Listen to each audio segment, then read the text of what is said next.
My husband said he was going to family reunions until I found pictures of a second wedding in his travel bag. For 7 years, my marriage to Julian was a sanctuary of absolute predictability. We lived in a quiet, tree-lined neighborhood 3 hours outside the city, where the loudest noise was the morning birds or the occasional rustle of the wind through our backyard oaks. Julian was a man of routines. He woke up at 6 a.m., took his coffee black, and spent his weekends restoring vintage grandfather clocks in our basement. He was soft-spoken, patient, and deeply attentive to my needs, especially after we received the devastating news that we would never be able to conceive children of our own. When I wept over the empty nursery space in our hearts, Julian held me close, kissing my forehead, and whispering that I was all the family he would ever need. But there was one exception to Julian's quiet. Homebound life, the quarterly family reunions, every 3 months, like clockwork, Julian would pack a single leather travel bag and drive 6 hours down south to a remote, deeply traditional valley where he claimed his extended family still resided. According to Julian, his relatives were old-fashioned, fiercely private people who resisted modern technology. They lived in an area with almost zero cell service, clinging to old agrarian traditions. They're traditionalists. Clara, he would always say with a gentle, apologetic smile as he loaded his bag into the trunk of his sedan. They don't like outsiders, and they certainly don't approve of modern devices. If I don't go show my face and pay my respects to the elders, they'll completely cut me out of the family history. I promise I'll call you the second I hit the main highway on my way back Sunday evening. I never questioned him. Why would I? Trust was the foundation of everything we had built. I respected his loyalty to his heritage, even if it meant spending a long, lonely weekend 4 times a year in an empty house.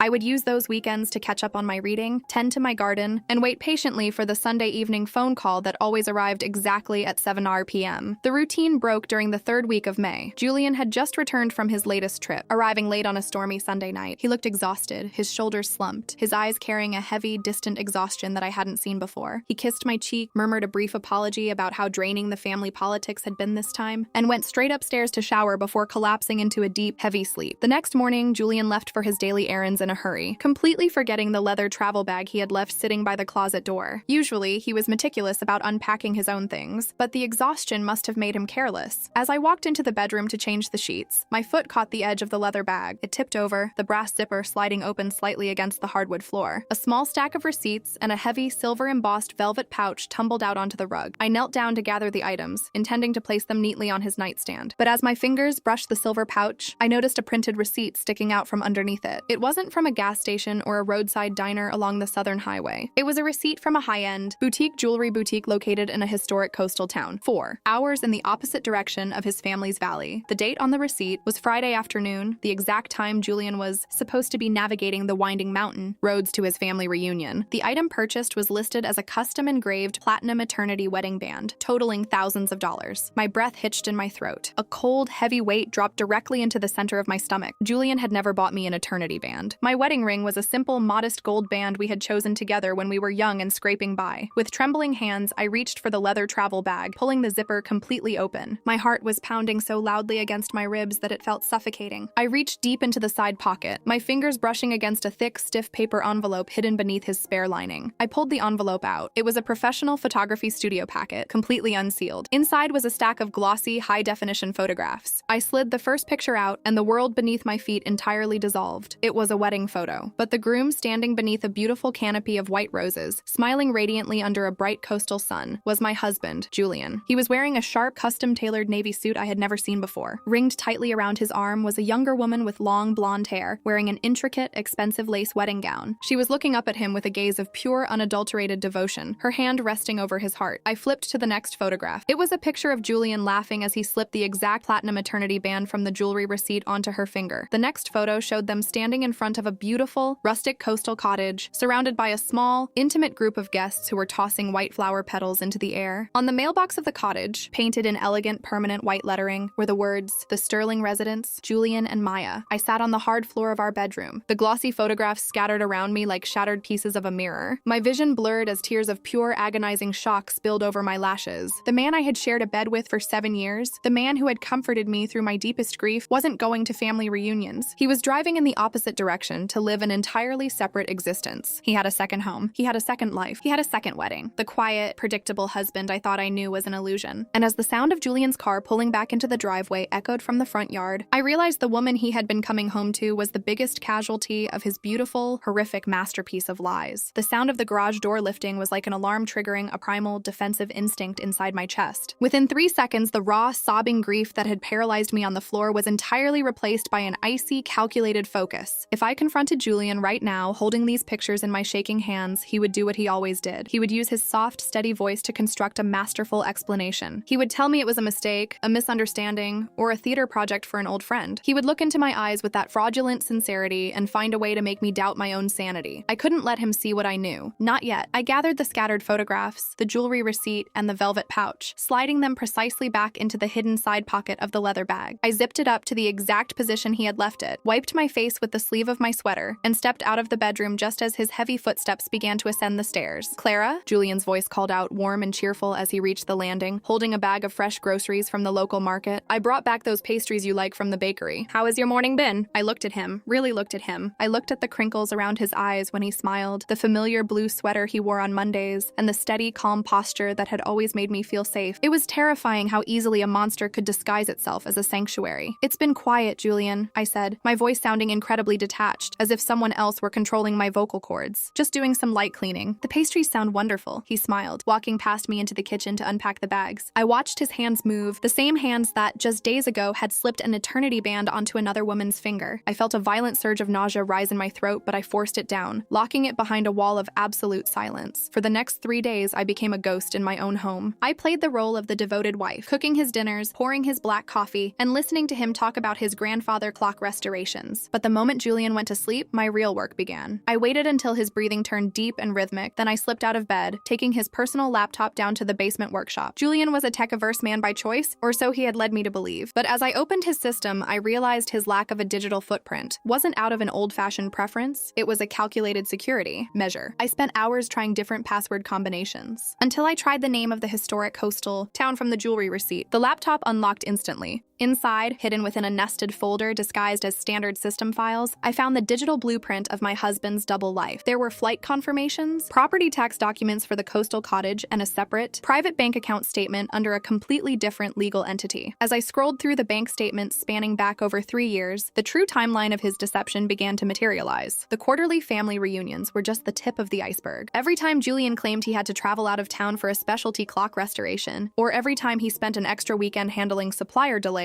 he was actually across the state, living as Julian Sterling, the doting partner of Maya. I found an old email archive that he had forgotten to permanently delete from his trash bin. It contained messages between Julian and a local real estate agent from 3 years ago. One email in particular made my blood run entirely cold. "Hi, Julian. Maya absolutely loves the coastal cottage you selected. She thinks the garden space will be perfect for when you two start a family of your own. We can finalize the closing documents next month when you're back in town." I stared at the glowing screen in the dark basement, the cold air seeping into my bones. He had bought a house with her 3 years ago. He had given her the family, the garden, and the future that he had told me we could never have. When he was with me, he played the role of the tragic childless husband who was content with just his wife. When he was with her, he was building the very life he had denied me. The depth of the cruelty was suffocating. He hadn't just cheated. He had divided his existence into 2 distinct, parallel tracks, keeping me locked in a quiet, stagnant bubble while he grew a vibrant, beautiful garden somewhere else. I pulled out my phone and took high-resolution photos of every single document, every bank statement, and every email thread on the laptop screen. I copied the files to an external drive, closed his laptop, and returned it to his briefcase exactly as I found it. As I walked back up the stairs in the dark, looking at the silent, beautiful house we had built together, I realized that a private confrontation would never be enough. Julian didn't deserve a quiet divorce behind closed doors. He didn't deserve to slip away into his second life without facing the absolute, public destruction of the fraudulent image he had spent years protecting. Next month was our local community's annual Heritage Dinner, an exclusive, formal event, where Julian was scheduled to be featured as a guest speaker for his historical preservation work. Our friends, our neighbors, and his prominent local clients would all be in attendance. It was the perfect stage, and I was going to ensure that when Julian took the microphone to talk about preserving the past, I would be the one who exposed his present to the light. Maintaining the facade of normalcy over the next 2 weeks required an administrative level of emotional discipline that I didn't know I possessed. Every time Julian reached across the dinner table to touch my hand, every time he complimented my cooking, and every time he spoke about our upcoming autumn plans, I had to physically restrain myself from screaming. I was living with a stranger who wore my husband's face, but my silence wasn't submission, it was preparation. I used the hours when Julian was locked away in his basement workshop to finalize the details of my counterstrike. Through the digital files I had copied, I managed to locate Maya's public social media profile. It was an active, beautifully curated timeline of a blissfully happy relationship. There were photos of them picking out pumpkins in October, decorating the coastal cottage for Christmas, and finally, the radiant wedding album from their ceremony in May. To Maya, Julian wasn't a liar or a deceiver. He was a dedicated, loving husband who worked as an independent marriage maritime consultant, a career that supposedly required him to travel inland for weeks at a time to oversee logistics hubs. He had built two completely inverted lies. To me, he traveled south for family. To her, he traveled north for work. I sat at my desk, looking at a photo of Maya smiling brightly beside him, holding a small decorative sign that read, "Our first home." She was young, innocent, and completely oblivious to the fact that her perfect marriage was an identical copy of a life that already belonged to someone else. For a fraction of a second, a pang of sympathy struck my heart. Maya wasn't the architect of my pain. She was another victim of Julian's twisted need to have everything. But if I wanted to dismantle Julian completely, I couldn't do it from the shadows. Maya needed to see the truth in an environment where Julian couldn't manipulate her. I created an anonymous email account and sent a single formal message to Maya's personal contact link. The message contained an invitation to our town's annual heritage dinner, complete with an VIP ticket confirmation that I had purchased using a prepaid card. Dear Maya, your husband Julian's incredible historical preservation work is being honored as the keynote feature at this year's Regional Heritage Gala. We know Julian prefers to keep his professional and personal lives separate, but we believe his family should be there to witness his Lifetime Achievement Award. We have reserved a special seat for you at the front table. 2 days later, I checked the tracking log. The invitation had been accepted. Maya had confirmed her attendance, replying that she couldn't wait to surprise her husband and support his achievements. The trap was officially set. As the week of the gala approached, Julian's behavior began to shift in a subtle, telling way. He became overly affectionate, bringing me flowers without an occasion, and repeatedly checking in on my mood. It was the guilt behavior of a man who knew he was about to balance his two worlds again soon. You've been a bit quiet lately. Clara, Julian noted one evening as we sat on the back porch, watching the sunset dip below the tree line. He reached over, wrapping his arm around my shoulders, drawing me into his side. Is everything all right? You're not still feeling down about the house being so quiet, are you? I looked out over the yard, feeling the suffocating weight of his arm around me. He was referring to our childlessness, using my deepest, most vulnerable grief as a convenient cover story for my silence, assuming I was just brooding over an empty nest we never got to build. I'm just thinking about the future. Julian, I said, keeping my voice entirely flat, letting my eyes lock onto his. It's amazing how a space can look completely perfect from the outside, while the entire structure is actually rotted through on the inside. Julian's smile faltered for a fraction of a second. A sharp, fleeting look of intense alertness flashed behind his eyes, his posture stiffening slightly against mine. What an odd thing to say. What brought that on? Just looking at some old design books, I replied smoothly, offering a cold, vacant smile as I stood up from the bench, slipping out from under his reach. I'm going to go get started on my dress for the gala next week. I want to make sure I look absolutely unforgettable for your big night. I'm sure you will. Clara, he said, his voice dropping back into that steady, comforting register as he watched me walk back into the house. He had no idea that the unforgettable look I was preparing wasn't a fashion statement. It was an execution. The night before the Heritage Gala, the silence in our house was so thick it felt physical. Julian spent the evening in his study, meticulously polishing his keynote speech, his voice drifting down the hallway in a low, confident murmur as he practiced his delivery. He was a man who thrived on public respect. In our town, he was viewed as a pillar of cultural preservation, a man who dedicated his time to keeping old histories alive. The irony was almost cinematic. While he rehearsed his fraudulent lecture on integrity, I sat in the dark guest room, finalizing my coordination with the venue's multimedia director, an eager young college student named Toby who handled the audiovisual layouts for the local community events I had paid Toby a visit earlier that afternoon under the pretense of delivering Julian's presentation files. I told him that Julian had designed a surprise visual tribute for the community, a compilation of personal family histories that needed to run immediately following his opening remarks. He wants it to be a total surprise. Toby, I had told the boy, offering a warm, conspiratorial smile as I handed him a custom encrypted flash drive. Do not preview it on the main hall screens before the speech. He wants the room completely dark when the first slide hits. It's a very personal project. You got it, Mrs. Sterling, Toby had replied enthusiastically, labeling the drive and slotting it directly into the master queue for the main stage projector. We'll trigger it right on your queue. The flash drive didn't contain photos of vintage clocks or historical landmarks. It contained a high-resolution, chronologically organized timeline of Julian's double life. It held the bank records showing the diverted funds, the property deed to the coastal cottage, the jewelry receipts, and the beautiful, high-definition wedding photos of Julian and Maya standing beneath their canopy of white roses. The next morning, the day of the gala arrived. Julian was a bundle of focused energy. He spent an hour ironing his tuxedo, ensuring every line was crisp, every button polished. This is a big night for us, Clara, he said as he adjusted his bow tie in the mirror, looking at my reflection standing behind him. I was wearing a sharp, emerald green silk gown, a color that made my pale skin and dark eyes look fiercely pronounced. When the preservation board sees the turnout tonight, it's going to solidify our position in this community for the next 10 years. Our position is already solidified. Julian, I murmured, stepping forward to smooth down the collar of his jacket. My fingers brushed against his neck, and for a wild second, I wondered how a man could breathe so easily while carrying a mountain of lies in his lungs. Tonight, everyone is going to see exactly who you are. Thank you for always being my rock, he said, turning around to kiss my cheek, a gesture that felt like a splash of acid against against my skin. We arrived at the Grand Civic Center at 6:30 p.m. The ballroom was stunning, lit by towering crystal chandeliers. The tables draped in deep navy linens and decorated with white floral arrangements. Over 200 of our town's most prominent families, business owners, and local leaders were already mingling, champagne glasses clinking under the soft hum of a jazz trio. Julian was immediately pulled away by the event directors, leaving me to walk toward our reserved table at the front of the stage. As I sat down, my eyes instantly swept the room, checking the entrance doors. My heart gave a heavy, violent thud against my ribs. Sitting at a small, circular table directly adjacent to the stage, looking beautifully elegant in a soft lilac lace dress, was Maya. She was holding a small evening clutch, her long blonde hair cascading over her shoulders, her eyes looking around the grand room with a mixture of awe and excitement. She looked beautiful, young, and completely vulnerable. She caught me looking at her. She didn't know who I was. To her, I was just another prominent guest at the head table. She offered a warm, polite smile and a small wave. I returned the smile, my fingers tightening around the edge of my silver clutch until my knuckles turned white. The master of ceremonies took the stage, his voice booming over the speaker system, calling the guests to take their seats. The lights in the grand ballroom began to dim, leaving only the sharp, dramatic spotlights focused on the center podium. Julian stepped up to the stage, the applause rolling through the room like thunder. He looked confident, powerful, and utterly unshakable as he adjusted the microphone and looked out over the crowd of people who loved and respected him. He didn't see Maya, yet she was sitting just outside the direct glare of his podium spotlight, tucked into the dim shadows of the front row. But the trap was about to spring. And as Julian opened his leather portfolio to read his first line, I reached into my bag and sent a single text message to Toby in the tech booth. Run the presentation now. Integrity, Julian's deep, resonant voice boomed through the ballroom speakers, instantly commanding the attention of every single person in the room. Integrity is not simply about preserving the physical artifacts of our past. It is about the unshakable commitment to truth. It is about building a structure that can withstand the test of time because its foundation is honest, solid, and transparent. I sat at the head table, less than 10 feet away from him, watching his face. The sheer audacity of his words was staggering. He was delivering a sermon on truth while standing in a room populated by the two parallel universes he had spent years deceiving. Behind him, the massive 30-foot projector screen began to descend from the ceiling, its white canvas catching the low ambient light of the ballroom. Julian paused, offering a smooth, practiced smile to the crowd. Before I begin our look into the historical archives of our valley, my wonderful wife, Clara, helped me prepare a special visual prologue to remind us all of what we are truly trying to protect tonight. The ballroom lights killed completely, plunging the 200 guests into absolute darkness, save for the bright, brilliant beam of the projector lens cutting through the center of the hall. The first slide hit the screen. It wasn't a historic building. It was a massive, crystal-clear scan of Julian's private bank statements from his secret maritime consultant account, highlighting thousands of dollars in monthly transfers labeled cottage mortgage maintenance and M. Sterling personal allowance. A confused, low murmur instantly rippled through the back of the room. Julian's voice died in his throat. He turned his head sharply, looking back over his shoulder at the screen, his brow furrowing in deep, immediate confusion. Toby, that's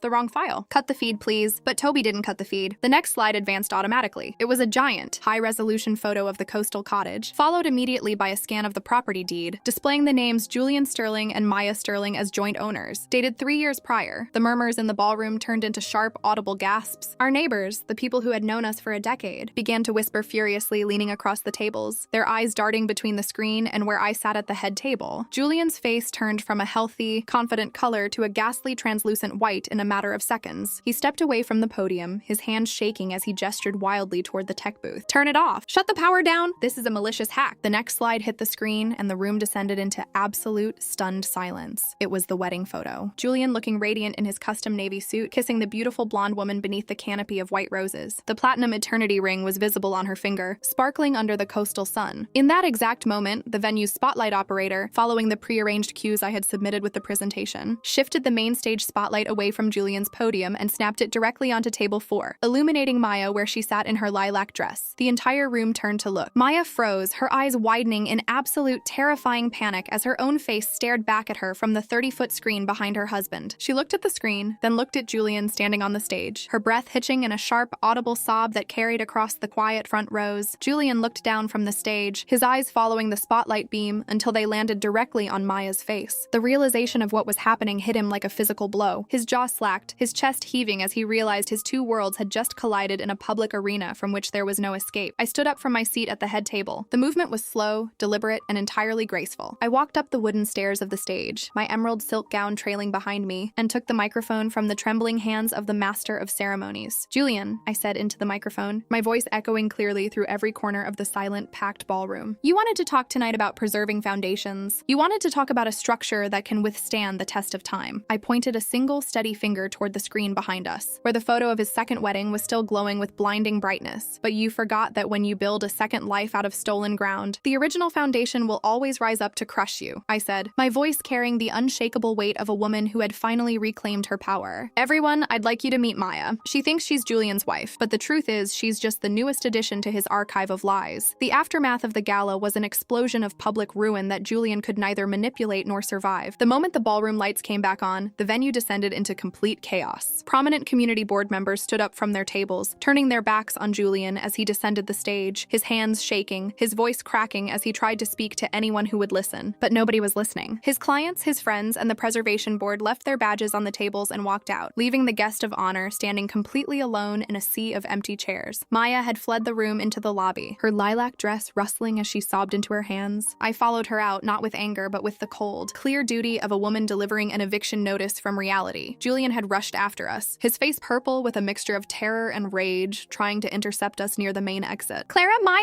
Please, both of you, listen to me. It's not what it looks like. I can explain everything if we just go home. Maya turned around, her tears staining her cheeks, her voice trembling but fierce as she looked at the man she thought she knew. Go home? To which home, Julian? The cottage you bought me with her money? Or the house you've been lying to her in for 7 years? Don't you dare look at me again. She turned on her heel and walked out into the night, stepping into a waiting car I had prearranged for her to ensure she got back to her cottage safely. She was broken, but she was free. She had the truth, and Julian would never be allowed to darken her door again. Julian turned to me, his hands reaching out, his eyes wide with a desperate, pathetic hunger for a solution. Clara, please, you've ruined me. My business, my reputation, my life, everything is gone. Why would you do this to us? I looked at him, at the small, hollow shell of a man who had spent 7 years playing God with 2 women's lives. I didn't feel anger anymore. I didn't even feel bitterness. I just felt a profound, beautiful sense of distance. There is no us, Julian, I said softly, my voice completely devoid of emotion. You didn't build a life with me. You just used me as a placeholder while you built a fantasy somewhere else. You wanted everything, and now you have exactly what you deserve. Nothing. I turned my back on him, walking out of the civic center alone, the cool night air hitting my face like a long, clean breath after years of suffocation. 6 months passed like a quick, refreshing change of seasons. The divorce was finalized in late October. Because of the extensive ironclad documentation of asset diversion I had recovered from his laptop, the court awarded me the entirety of our marital home, his local accounts, and the full contents of his preservation assets. Julian was left with his vintage clocks and the crushing debt of a foreclosed coastal cottage that Maya had promptly abandoned. He had moved to a small town 3 counties away, working as an hourly technician in a repair shop, his name completely toxic to any high-end client or historical board in the state. I didn't stay in the old house. The memory of his predictability had turned into a stain I wanted to scrub from my life. I sold the property for a generous sum and bought a small historic storefront on the edge of the local arts district. I didn't open a corporate business or a high-end agency. Instead, I turned the space into a creative sanctuary, a studio where I hosted small workshops for women learning to reclaim their independent lives, their financial security, and their personal spaces after traumatic life transitions. I helped them design homes that were built on their own terms, free from the shadows of anyone else's control. It was a beautiful, crisp Sunday morning in May, exactly 1 year since the night I found the leather travel bag by the closet door. I stood in the kitchen of my new apartment, located right above my studio space. The room was flooded with bright, clean sunlight, bouncing off the white brick walls and the rows of fresh green plants I had lined along the windowsill. The air smelled of fresh coffee and cedar. My phone vibrated on the counter. It was a notification from my bank account, confirming the final legal transfer of the remaining property assets. The file was officially closed. The last tie to Julian Sterling was completely dissolved. I walked out onto my small iron balcony, looking down at the quiet, bustling streets of the arts district below. People were walking their dogs, laughing over pastries outside the local bakery, and enjoying the simple, uncomplicated beauty of a Sunday morning. I took a slow sip of my coffee, feeling the warm liquid anchor me to the present moment. For 7 years, I thought my happiness depended on a quiet house, a predictable marriage, and a husband who came home like clockwork. I had allowed myself to be kept in a small, enclosed room because I was afraid of the empty spaces in my life. But as I looked out over the wide, sunlit horizon, I smiled. The empty nursery space in my heart didn't feel like a tragedy anymore. It felt like an open canvas, a wide, limitless expanse of freedom that belonged entirely to me. The story Julian had written for me was supposed to end in betrayal and heartbreak, but he had forgotten that I was the one who knew how to look at a broken structure, clear away the rot, and build something entirely new from the ground up. I wasn't the victim of his double life. I was the architect of my own survival, and the space I was standing in now was absolutely, unshakably my own.